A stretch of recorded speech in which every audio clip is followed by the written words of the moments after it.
Please, human, be my dad and my mom's husband, she whispered. And that's how a family was born.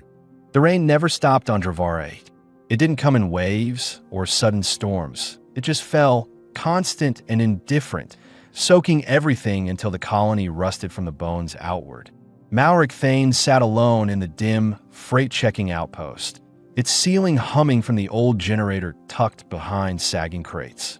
The room was narrow, steel walls patched with foam insulation, floors streaked with years of muddy boots and chemical stains. One monitor flickered above a bolted desk, displaying the day's scan logs. Mostly empty shipments, half of it unsorted, none of it urgent. He liked it that way. Malric was a manifest auditor, not a soldier, not a mechanic. He processed freight left behind in abandoned dock sectors, barcode crates, failed deliveries, and obsolete registries. His role was simple: scan, catalog, report. No questions, no people. And for the last 614 days, that solitude had been deliberate. He wasn't exiled exactly, but after losing his partner back on Raltari Prime, after watching a routine cargo delivery turn into a hostage incident that cost 5 lives, he requested transfer after transfer until he landed here. Drevara 8, a wet, corroded backwater colony no one remembered unless they needed something dumped. It was the last stop for unwanted things.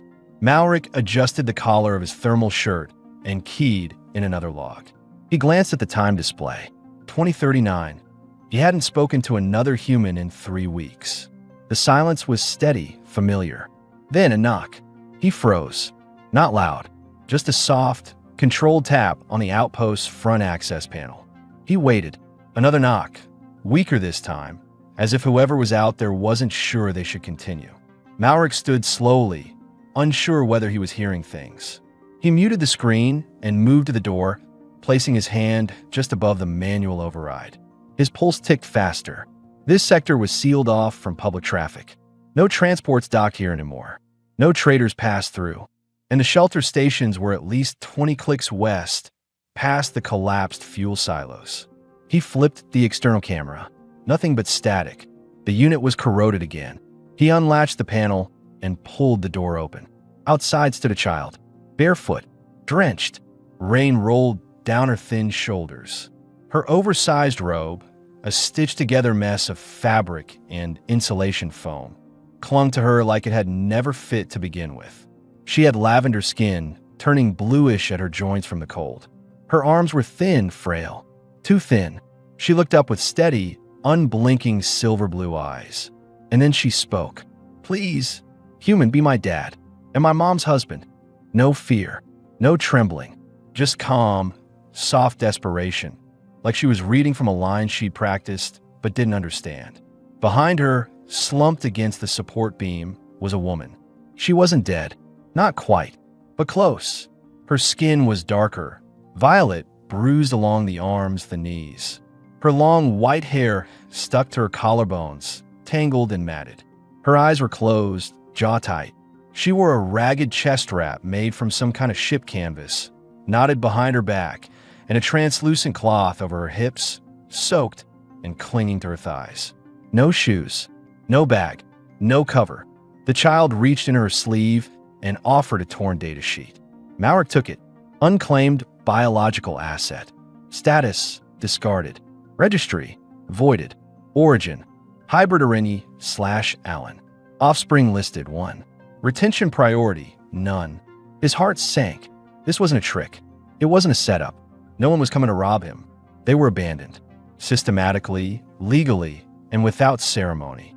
The girl watched him, waiting, not pleading, waiting, like she'd already knocked on 5 other doors that hadn't opened.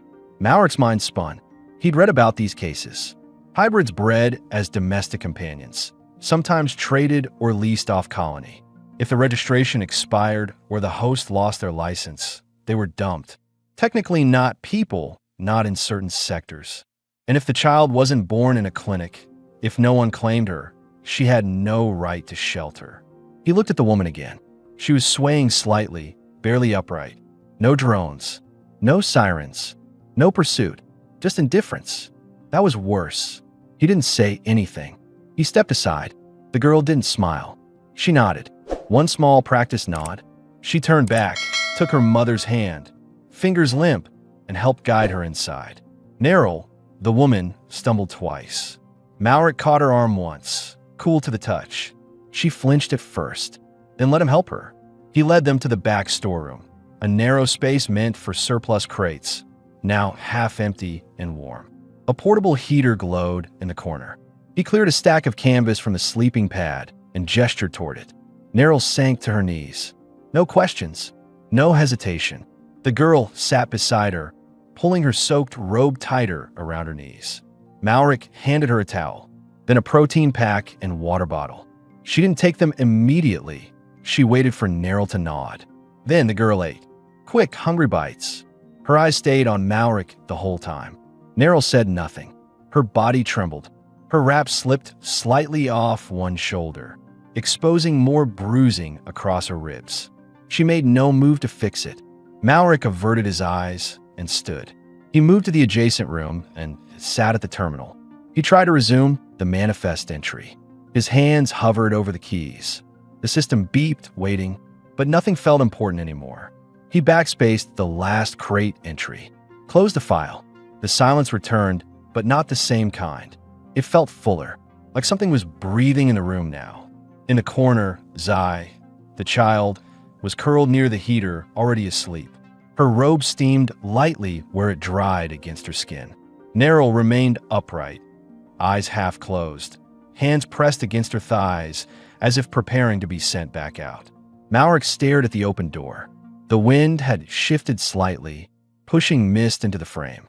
He moved to close it, but he stopped. He didn't know why. Maybe someone else would come. Maybe no one would. But for now, he left it cracked. Let the rain fall. Let it be known. This door wasn't locked. Not tonight. The night stretched long inside the freight unit, but Malric didn't sleep. He sat in a main room, boots still on, elbows resting on the edge of his knees, staring at the dark monitor. The soft hum of the generator and the rhythmic drip outside filled the silence. Occasionally, he glanced toward the open doorway leading into the storeroom, where the woman and child lay asleep near the heater.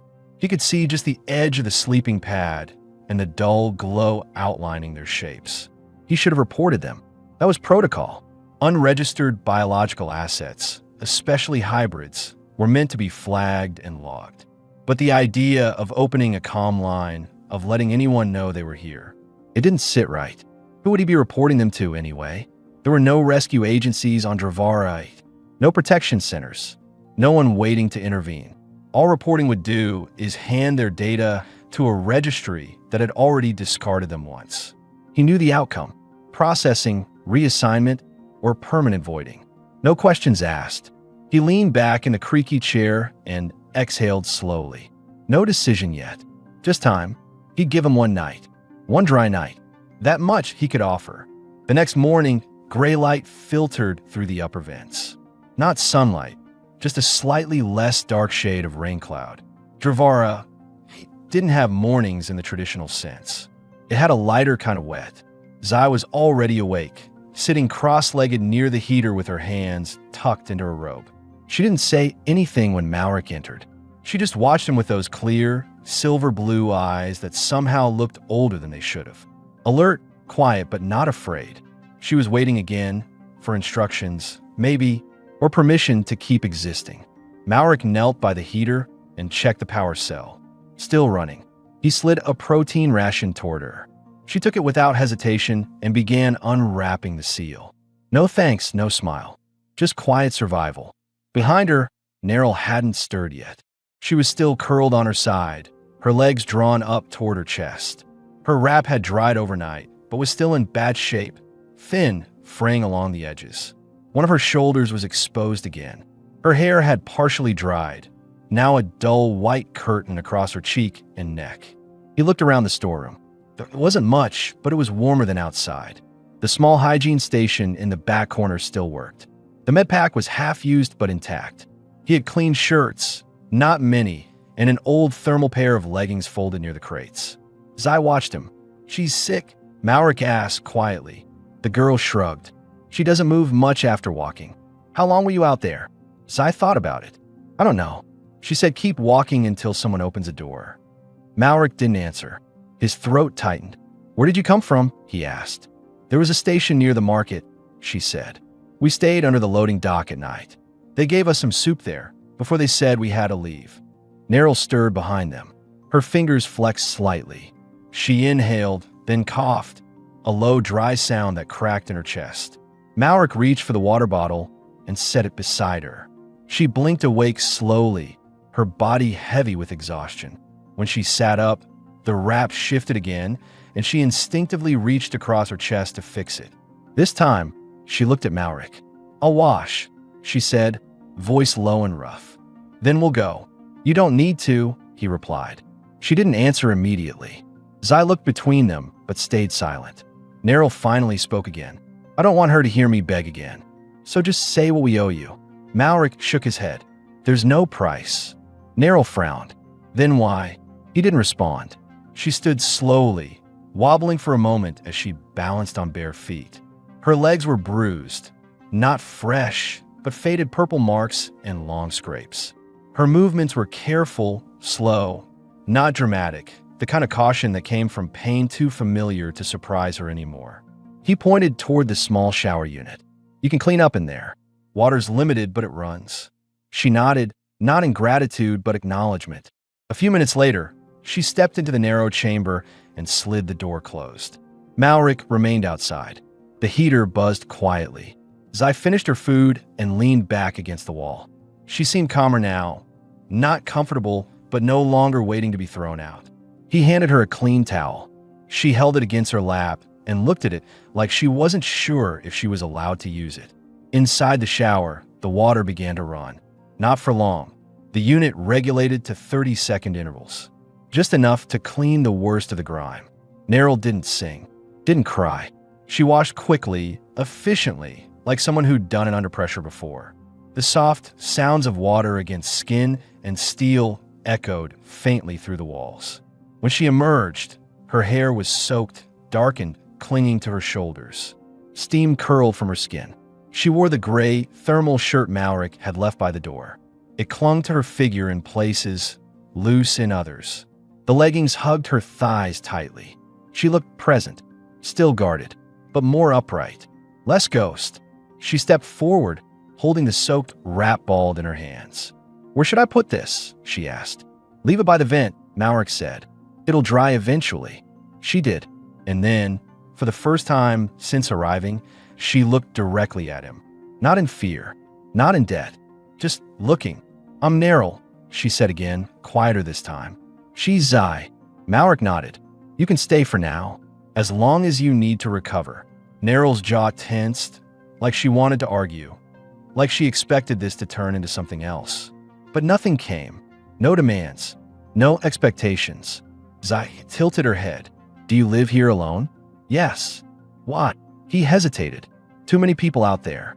Zai nodded. That made sense to her. She curled back into the pad near the heater. Neryl sat down beside her, arms around her knees. Malric stood in the doorway for a moment, then turned back into the main room. He didn't close the door behind him. He didn't report them. He didn't make any decisions yet. But the silence felt different again, no longer empty. For the first time in a long time, he felt the pressure of others breathing in the same space. He wasn't sure if it was a mistake, but it was already done, and tomorrow would come anyway, with or without rain. The next morning came without light, only a slight shift in the rain's rhythm. The steel walls of the freight unit groaned from temperature change, and the dull blue of the status display blinked awake in the dark. Malric stood by the heating plate, waiting for the water to boil. His posture was stiffer than usual, his routine disrupted by the simple fact that he wasn't alone anymore. In the storeroom, movement, quiet rustling, the soft shuffle of small feet. Zai emerged first, robe still damp at the hems, but wrapped tighter around her body. She held her cracked tablet, a stylus tucked into the collar. She didn't speak, just sat on the floor near the heater again and began drawing. Neryl came out moments later, wearing the gray shirt and leggings. Her hair was dry now, less tangled, brushed through with her fingers. The difference wasn't dramatic, but it was enough. She looked cleaner, more awake, more real. She met Malric's eyes and held his gaze for a second longer than yesterday. "I found some food," Malric said, nodding toward the table. "It's basic but hot." Neryl approached without hesitation, pulled out one of the crates he used as a makeshift chair, and sat. Zai joined her, kneeling on the floor, plate in hand. The three of them ate in silence. Not uncomfortable silence, just space between people not used to talking. Malric caught Neryl glancing around the room more now, assessing. Not casing it like a thief, but the way someone who had always been ready to leave tried to understand what staying would even look like. Zai drew on her tablet in the corner. Occasionally, she'd glance up at Neryl, then at Malric, then back down, sketching quickly with short, careful strokes. After they ate, Malric stepped outside. The platform was slick with rain. Crates stacked in uneven rows, some collapsed under their own rust. He checked the generator output reading, low but holding. The fuel cell would last another 3 days unless he took in new freight. He heard the door open behind him. Neryl stepped out barefoot, her arms crossed under her chest, breathing in the damp air. "I used to think the rain was peaceful," she said. He looked at her. "And now it just feels like a leak that no one bothers fixing." They stood like that for a moment. Then she asked, "Do you always stay here?" "In this outpost. I was assigned here after a reorg. I didn't ask to leave. That's not the same as asking to stay." Malric said nothing. She wasn't wrong. "You were military," she said. Not question. He glanced at her. "Manifest audit team. Civilian registry. Before that, Federation cargo security, yes." She nodded slowly. "You move like someone who used to carry a weapon." He shifted his weight. "I don't anymore." "Good," she said. Then, quieter, "We've seen enough weapons." The unspoken weight in that sentence hung between them. But she didn't elaborate, and he didn't press. Back inside, Zai showed them the tablet. She had drawn 3 figures, stick forms, but with detailed faces and hair. MOM and me were labeled in careful writing. The third one, taller, broader, simply said human. She looked up at Malric and said, very softly, "I didn't know what else to call you." Malric crouched beside her. "Malric, my name is Malric." Zai nodded and scratched out human carefully. Replaced it with Malric. The spelling wasn't perfect, but the intent was clear. Neryl sat nearby, holding the datapad he'd given her earlier, a basic model with local directory access. She was scanning the expired asset logs, possibly to see if their names still appeared anywhere. "You won't find your registry," Malric said, without turning. "It's been purged. No license, no bond record, no system-flagged incident. Just a void, entry, and silence." She stopped scrolling. "So even if someone wanted to find us, they wouldn't know where to look. They wouldn't even know you existed." Neryl set the pad down. A pause. "Then this is the safest we've been in months," she said, almost to herself. Malric didn't respond, but he heard the implication. Stay might be an option now. A real one. She stood, stretched slowly, not seductively, not guarded, just human. Her shirt lifted slightly at the side, revealing a healed scar beneath her ribs. A clean, precise one, not from violence. A medical cut. He looked at it, then back to her. She noticed. "Sterilization mark," she said simply. "Back when I still had value." He blinked. "That wasn't your choice." She gave a cold smile. "Nothing about my body ever was." Zai, seated in the corner, stayed silent. She had stopped drawing. Malric spoke carefully. "You're not a slave anymore." Neryl met his eyes. "Then don't treat me like one. Not with pity. Not with charity." "I opened the door," he said. "That's it. You walked in." She didn't answer, but something in her face shifted. A small crack in the armor. The heater clicked. Malric exhaled. "You can stay, as long as you want. I'm not asking for anything." Neryl nodded. "Then I'll earn it." Slowly, she turned to help Zai hang the damp linens near the wall vent. Malric sat at the desk and reopened the terminal. He didn't log anything. No data. No scans. Instead, he opened a blank file. Name, Neryl. Status, resident, temporary. Registry, obsolete, reinstatement pending. Name Zai. Status, dependent. Registry, unregistered child.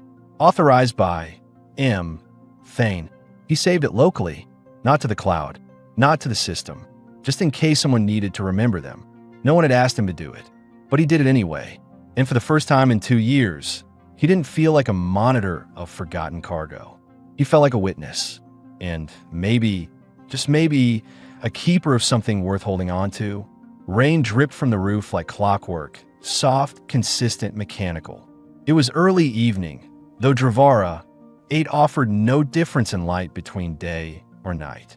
The world outside remained gray and wet, indifferent to what changed inside the outpost. Neryl sat on the edge of the sleeping pad, combing through her long white hair with her fingers. Her skin, cleaned and dry, still bore old bruises, some faded, others stubborn along her forearms and thighs. She wasn't hiding them anymore. The gray thermal shirt slipped from one shoulder, revealing the smooth arc of her collarbone and the sharp line of her neck. It wasn't intentional. She didn't even notice. She just looked tired, not from lack of sleep, from too much survival. Zai sat cross-legged on the floor beside her, focused on carefully organizing broken stylus tips and fragments of plastic like they were puzzle pieces. Occasionally, she glanced up at her mother with silent focus. Malric had started to notice how often she did that, like she was always checking, as if Neryl might vanish if she looked away too long. Malric stood in the kitchen alcove, prepping 3 bowls of reheated grain. No one asked him to. He did it because the act gave him something to do. A rhythm. Something other than thinking about how quiet Neryl had gotten in the last few hours. When he returned, Neryl accepted the bowl without a word. She took 1 spoonful, then set it aside. Zai ate slowly, knees pressed together. "Is the shirt all right?" Malric asked quietly. Neryl looked down at herself. "It's fine. It's just that it looks." I said it's fine.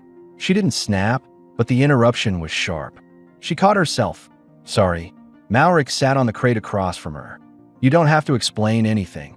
She hesitated. "I know," but she didn't touch the bowl again. Zai suddenly looked up. "Can we stay here? For more than one night?" Malric turned toward her. The directness of the question caught him off guard. Neryl shifted.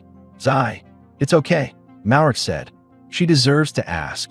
Zai stared at him, unmoving. "You said it's safe, that the system erased us. But if we leave and someone sees us..." Neryl's mouth tightened. Malric realized this wasn't the first time Zai had voiced this fear. It was just the first time someone listened. "You can stay," Malric said simply. "Both of you. This isn't a rescue. This isn't a deal. Just stay." Zai looked to her mother. Neryl didn't answer. The silence stretched. Then Neryl stood, set her bowl aside, and walked to the hygiene stall. She closed the door, turned on the water. Steam built quickly in the cramped unit. Through the fog panel, Malric could see her silhouette, blurred, slender still. Zai kept drawing. She didn't look up this time. Minutes passed. Then, the shower door opened. Neryl stepped out, damp again, hair soaked and hanging over one shoulder. The thermal shirt clung to her now, darker in patches, slightly transparent where the fabric hugged her skin. Her bare feet padded against the cold metal floor. She paused just a few steps outside stall. Didn't speak. Malric looked up. "I cleaned myself," she said softly, as if testing the shape of the words. "I smell better now." He didn't move. Didn't speak. Neryl stepped 1 more pace forward, eyes locked on his. "Maybe now," she said, "you'll want me." Malric's stomach tensed. Not from lust. Not from rejection. From fear. The kind that came when something inside you cracked before you were ready. "I didn't open the door for that," he said. His voice came out rougher than he intended. Neryl studied him. Not angry. Not embarrassed. Just quiet. "Then why did you let us in?" He searched for the answer. Not the polite one. The real one. "I don't know," he said. Maybe because no one else did. Her expression didn't change. But she stepped back, just half a step, and turned away. "I'm not useful anymore," she said. "Not in the way I was designed to be." Malric stood now slowly. "I don't want usefulness." She looked over her shoulder. Then what? He didn't have a word for it. Not kindness. Not charity. Just something closer to need. Or maybe guilt. But he didn't say any of those things. He just looked at her, soaking wet, proud and bruised, and said, "You're not a machine."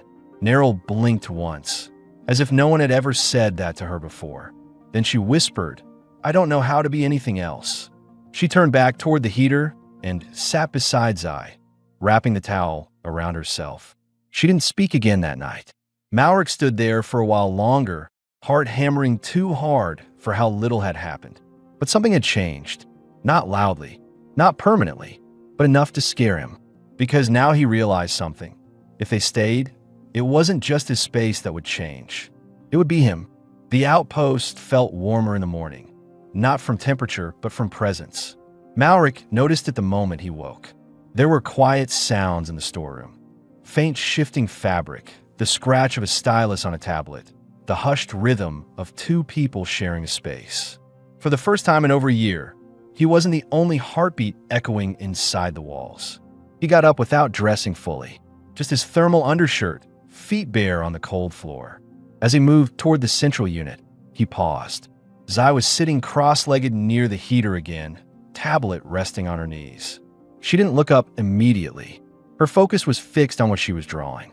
Neryl sat behind her, one arm resting gently around her daughter's waist. Her hair was dry and braided now, falling over one shoulder. She wore the same shirt, though now she'd loosely pinned it at the waist, tying it off with a strip of canvas. It fit her better like that, intentionally or not. The leggings clung to her hips. Her eyes looked clearer, more alert. No one spoke. Malric continued into the kitchenette, powered on the heat plate. The water hissed. When he returned with 3 cups of synthroot, Zai took hers without looking up. Neryl accepted it with both hands. "Thank you," she said. He blinked. "You don't have to." "I know," she cut in gently. "But I wanted to." It was the first time she'd used that tone with him. Not cautious, not defensive. Just direct. Zai tapped the tablet and spun it around. "I drew this last night. I waited until you fell asleep." Malric looked. There were 3 figures drawn in blocky lines, but with noticeable detail. One had long white hair. The second, shorter with silver blue eyes and a crooked smile. The third was taller, more square-shouldered. His eyes were darker, marked with a straight line beneath to suggest tiredness. Beneath the drawing were 3 words. M-O-M. Me. Malric. He didn't speak at first. Then he said, "You spell my name right this time." Zai grinned. "Do we look like that?" Neryl asked, brushing a thumb along the edge of the screen. Zai nodded. "I wanted it to look like we were a family." Neryl's smile faltered. Not from sadness, but something else. A tightness in her jaw. She nodded once, kissed the top of Zai's head, and set the tablet aside. Later, Malric stepped outside to check the generator. It was down 7%. The cargo logs hadn't been updated in 3 days. Technically, that would flag on the next audit cycle, but no one ever checked this zone. Not anymore. He moved back inside and found Neryl standing near the rear crates. She was folding linen. Slowly, precisely. Her posture had changed. Not defensive anymore, but not relaxed either. She noticed him watching. "I know how to do things," she said. "I didn't say you didn't. I just want to be useful." She turned, folding the last cloth. "Not because you need me to be, but because I need to feel like I am." He nodded once. She hesitated. "Do you live like this every day? Alone? Eating rations? Fixing broken things?" "It's easier that way," he said. "Is it?" He looked at her. "Do you ever wonder if your quiet is actually loneliness, just dressed better?" Malric let out a dry breath. "I used to think I deserved it." Neryl didn't ask why. She didn't need to. Instead, she stepped closer, just one pace. Not invading, not testing. She stood beside him, their shoulders nearly touching. "I'm not offering myself," she said softly. "I know what that looks like, what it sounds like. I've said those lines before, but I'm not saying them now." Malric's voice was steady. "I wouldn't take it if you did." She nodded, but she said, "I want to learn what it's like to choose someone, not just survive beside them." He turned to her. Her face wasn't asking for anything. It wasn't baiting him or testing his patience or begging for safety. She was just there, open, vulnerable, tired, but still standing. And that made him feel something unfamiliar. Not hunger, not desire, permission. He reached out slowly, his hand hovering just above hers. "Okay," he said, "then let's choose each other, one day at a time." Her fingers closed around his, carefully, gently, like someone handling something fragile for the first time. In the corner, Zai pretended not to look, but her drawing had changed. The figures were closer together now. Later that night, they didn't sleep far apart. Neryl lay near the heater, her hand resting over Malric's. Zai curled beside her mother, holding the corner of the shared blanket. No one locked the door. No one spoke of leaving. And for the first time in all 3 of their lives, it felt like a beginning. Dravara. 8 remained soaked in its perpetual drizzle, but inside the outpost, the air had changed. The room no longer felt hollow. There were blankets left out, cups not yet washed, and voices, low, cautious, but human, speaking now and then between long silences. The freight unit was still a place for the forgotten, but for 3 people inside it, it had become something else, a place that wasn't trying to push them out. Malric stood by the vent shaft in the early hours, shirt half-buttoned, listening to the soft, even breathing from the other room. He hadn't slept much, not because of discomfort, because something in him was too alert, too aware of what had changed. They were still here. Neryl, Zai, still sleeping under his roof, still trusting him, and that scared him more than being alone ever had. He moved to the small mirror above the wash basin. His reflection looked older than he remembered, creases around the eyes, streaks of gray more pronounced in his short hair. He hadn't noticed those lines forming. Not until now, when someone else might be looking at him too. He heard soft footsteps behind him and turned. Neryl stood in the doorway, wearing the same gray shirt and leggings. The shirt was slightly wrinkled now, stretched from repeated wear, slipping again off one shoulder. Her hair was down, loosely braided, and her eyes looked more rested than he'd ever seen them. She didn't speak right away. Malric leaned back against the sink, arms crossed. "You sleep at all?" she asked, voice low. "Enough," he said. She nodded, stepping further into the room. "You don't look like it. Neither do you." She smiled faintly. "I dreamed we were still outside, that you hadn't opened the door." He didn't answer. "It's strange," she said. "I didn't realize how quiet survival makes you. You stop talking to yourself, even your own head. Everything just becomes instructions." She approached the table, picked up a cracked mug, and turned it in her hands. "Eat. Clean. Don't get seen. Don't draw attention." Her fingers paused on the rim of the cup. "And now?" Malric asked it before she could. Neryl looked up. "Now, there's too much silence again, but in a different way." He waited. "It's not cold silence," she added. "It's warm, but I don't know what to do with it." Malric stepped closer. "You don't have to do anything." She looked at him, eyes unreadable. "That's what scares me." He understood that too well. Later, they shared breakfast, real food this time, not just rations. He had found a small crate of sealed grain packs and some powdered greens stashed behind and used freight. Neryl offered to cook. She didn't ask. She just did. Zai sat at the corner of the room, quietly peeling the corner of her drawing tablet apart, distracted. "Is something wrong?" Malric asked her gently. Zai hesitated, then looked at Neryl. "You're acting different." Neryl stopped stirring the pot. Zai added, "You laugh more." Neryl turned to her daughter. "Is that bad?" Zai shook her head. "No, but it makes me nervous." Neryl crouched in front of her. "What?" Zai's answer was quiet. "Because the last time you got comfortable, we had to leave." The silence after that was deep and real. Malric stepped forward, kneeling beside them both. "You don't have to leave here," he said. "Not unless you choose to." Zai studied his face. "You're not going to send us away later?" "No." "What if you change your mind?" He paused. Then he said, "Then I'd tell you first. Not lock the door behind you." That seemed to settle something. Zai stood and walked back to her blanket near the heater, curling up with the tablet again. Neryl stayed, kneeling on the floor, head bowed, slightly. Her voice was quieter now. "I didn't realize how much she remembers." "You think she forgot?" Malric asked. "I hope." There was another pause. Then she looked up at him, eyes searching. "Why are you really alone, Malric?" He didn't answer immediately. "I lost someone," he said finally, "during a cargo job. A woman. She died because I followed orders instead of instincts." Neryl's brow furrowed slightly. "And you came here to forget her?" He shook his head.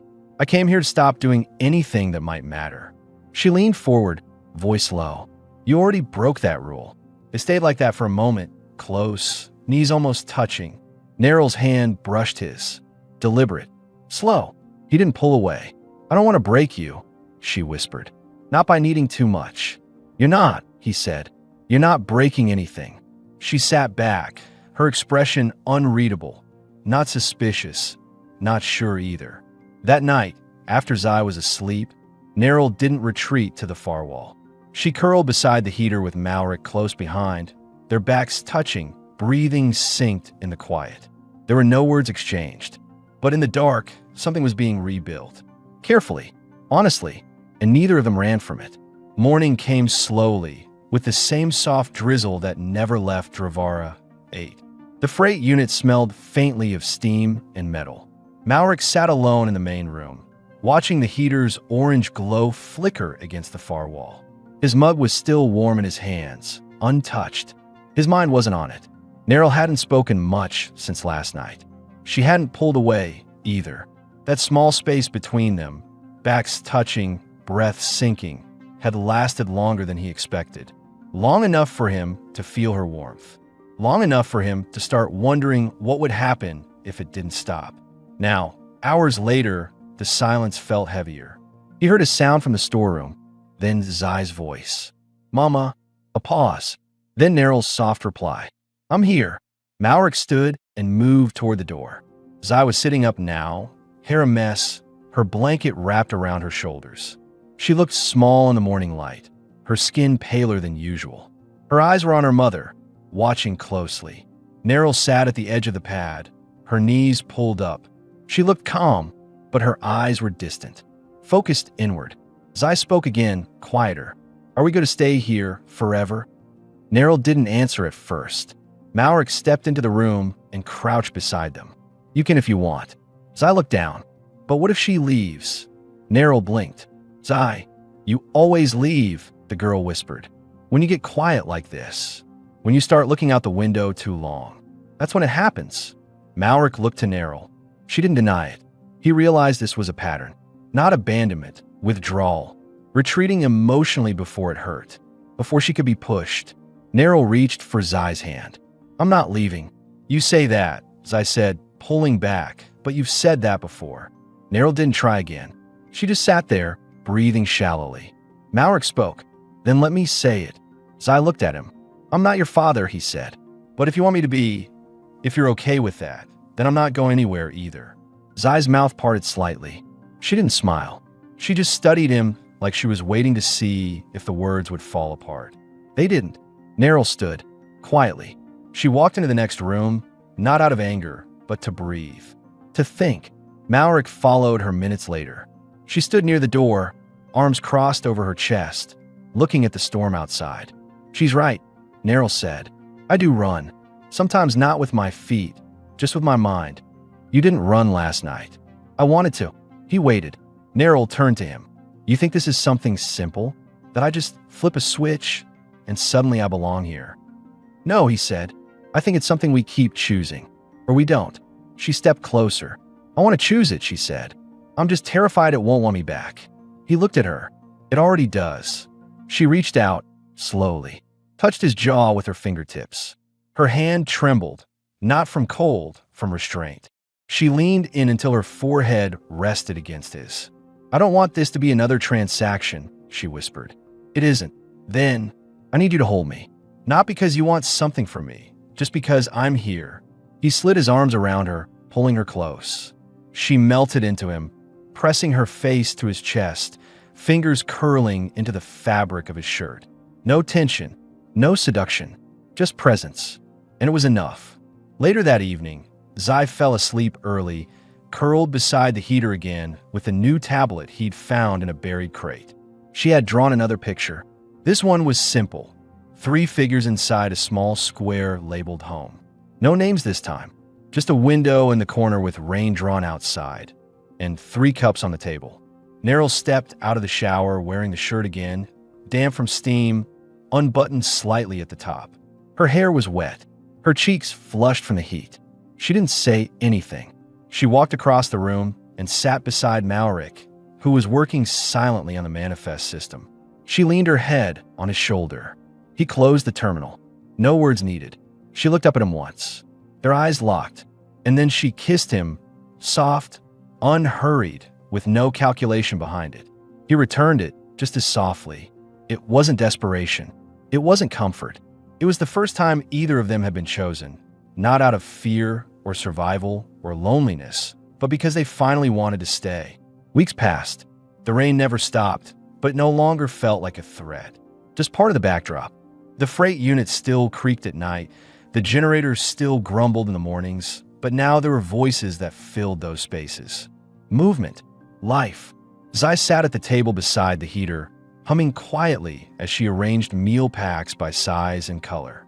She wore a clean tunic now, still a bit oversized but dry, soft, and intact. Her hair had grown longer. She brushed it herself now, carefully, every morning.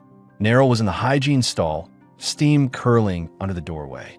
Her humming drifted through the walls. She had started to hum more often, sometimes real melodies, sometimes just sound. That alone said enough.